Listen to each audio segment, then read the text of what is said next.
عید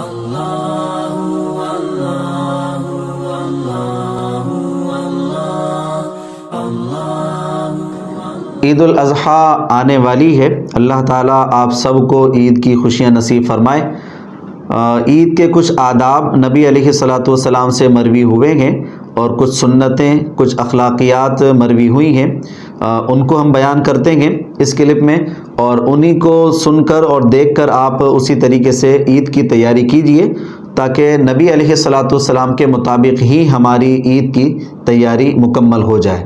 کچھ وہ سنتیں، کچھ آداب جو احادیث میں بیان کی گئی ہیں، جو مسلمانوں کے اجتماعات ہوتے ہیں، اس کے کچھ آداب، اخلاقیات نبی علیہ الصلاۃ والسلام نے اپنے عمل مبارک سے ظاہر فرمائے ہیں۔ ہمیں اسی کے مطابق ان اجتماعات کی تیاری کرنی چاہیے۔ جیسے جمعہ ہے، اس میں خاص طور پر روایت آتی ہے کہ نبی علیہ الصلاۃ والسلام جمعے میں خاص طور پر غسل کا اہتمام فرمایا کرتے تھے اور صحابہ کرام کو اس کی ترغیب بھی دیا کرتے تھے، حتیٰ کہ حدیث پاک میں واجب کے الفاظ بھی آئے ہیں کہ نبی علیہ الصلاۃ والسلام نے جمعے کے غسل کو واجب قرار دیا ہے۔ اسی طرح عید کا معاملہ ہوتا ہے، اس میں بھی غسل کا اہتمام فرمایا کرتے تھے نبی علیہ الصلاۃ والسلام، اور صحابہ کرام کا بھی یہی معمول رہا ہے۔ اور جتنے بھی اجتماعات ہیں، چاہے وہ عید الفطر ہو، عید الاضحیٰ ہو یا جمعے کا معاملہ ہو، اس میں کپڑوں کا خاص اہتمام کرنا، صاف ستھرا لباس ہونا چاہیے۔ اسی طرح انسان غسل اس کا ہونا چاہیے، وہ غسل ادا کرے تاکہ جسم سے اسمیل وغیرہ نہ آئے کہ دوسرے مسلمانوں کے لیے اذیت کا باعث بنے۔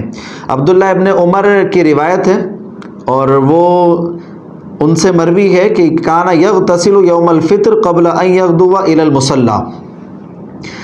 ایک روایت میں وہ اپنے بارے میں کہہ رہے ہیں، دوسری روایت میں نبی کریم صلی اللہ علیہ وسلم کے حوالے سے بیان کر رہے ہیں کہ حضور علیہ الصلاۃ والسلام عید الفطر کے لیے یا عید الاضحیٰ کے لیے جانے سے قبل غسل فرمایا کرتے تھے۔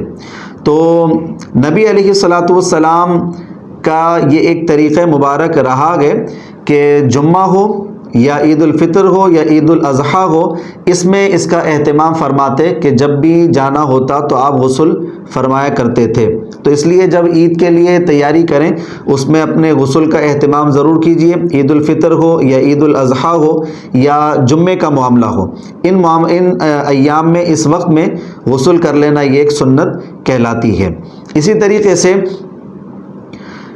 نبی علیہ الصلاۃ والسلام کی ایک اور سنت ہے اور اس کی طرف بھی ہمیں توجہ کرنی چاہیے، اور یہ روایت ہے مسند احمد کی 22475 عن بریدہ رضی اللہ عنہ قال کان رسول اللہ صلی اللہ علیہ وسلم لا یغدو یوم الفطر حتی یأکل ولا یأکل یوم الاضحیٰ حتی یرجع فیأکل من اضحیتہ۔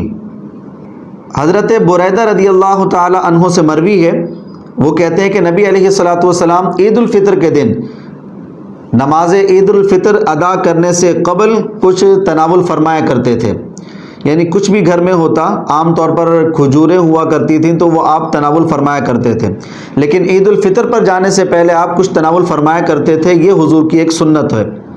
وَلَا يَأْكُلُ يَوْمَ الْأَضْحَىٰ حَتَّى يَرْجِعَ، اور بقرعید کے دن، عید الاضحیٰ کے دن آپ پہلے کچھ نہیں کھایا کرتے تھے، جا کر پہلے نماز عید ادا فرماتے، آ کر پھر آپ قربانی کیا کرتے تھے۔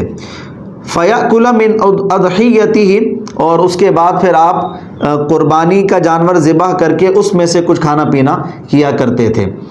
یعنی نبی علیہ الصلاۃ والسلام کا ایک طریقہ مبارک یہ رہا ہے کہ عید الفطر کے دن کچھ تناول فرما لیا کرتے تھے، اس کے بعد نماز عید کے لیے تشریف لے جایا کرتے تھے، اور عید الاضحیٰ کا طریقہ کار اور سنت مبارکہ یہ قائم فرمائی کہ جانے سے قبل کچھ نہیں کھایا کرتے تھے، بلکہ واپس تشریف لا کر آپ اپنی قربانی ادا فرماتے اور قربانی کے حصے میں سے کھایا کرتے تھے۔ تو یہ بھی ایک سنت ہے نبی علیہ الصلاۃ والسلام کی، اس پہ بھی ہمیں قائم رہنا چاہیے اور اس کو بھی ادا کر لینا چاہیے۔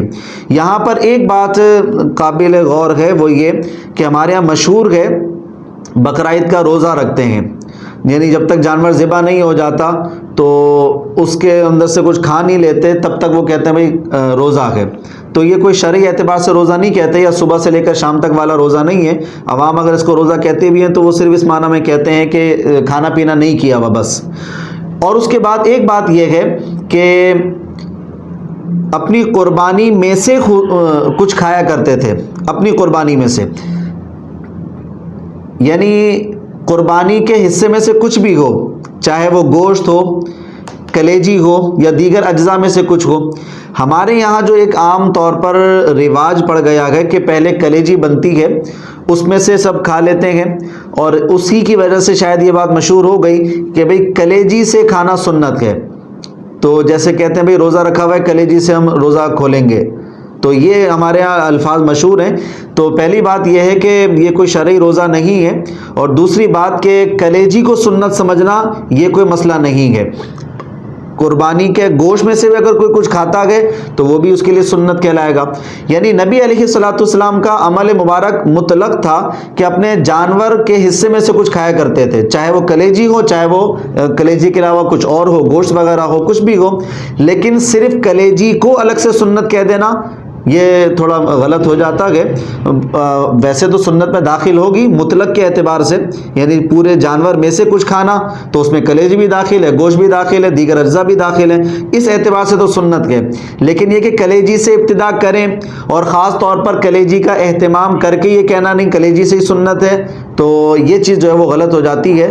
کلیجی سے ہی سنت نہیں بلکہ کلیجی سے بھی سنت ہے، اور اس کے علاوہ گوشت بھی لیں گے تو وہ بھی سنت بن جاتا ہے۔ تو یہ چند سنتیں ہیں، چند آداب ہیں، اخلاقیات ہیں۔ ہمارے نبی علیہ الصلوۃ والسلام نے یہ باتیں کچھ بیان فرمائیں، تو لہذا ہمیں بھی اس کا کچھ اہتمام کرنا چاہیے جب مسجد کے لیے تشریف لے جائیں، عیدگاہ کے لیے تشریف لے جائیں۔ ویسے تو عیدین کی نماز کھلی فضا میں ہونی چاہیے، اور کھلا کوئی میدان ہو یا کسی مسجد کے قریب کوئی عیدگاہ بنی ہوئی ہو، قائم ہو، وہاں پر ہونا چاہیے۔ یہ سنت بھی بن جاتی ہے۔ عمومی طور پر ہمارے ہاں اب یہ رواج ختم ہو چکا ہے، بہت کم جگہ ایسا ہوتا ہے۔ اول تو ہم لوگ مسجد کے اندر ہی ادا کرتے ہیں، جبکہ یہ جو کام ہے عیدوں کے، یہ دونوں عیدیں کھلے میدان میں اجتماع کے ساتھ ادا کرنی چاہیے۔ اسی طرح اور بہت ساری سنتیں ہیں، اس کا ہمیں خیال کرنا چاہیے، ان آداب کا خیال کرنا چاہیے، اور اس کے مطابق ہمیں عید کی تیاری کرنی چاہیے۔ لہذا یہ جو عید کی سنتیں ہیں اس کو آپ یاد رکھیے، اور عید کی تیاری آپ اسی طریقے سے کیجیے۔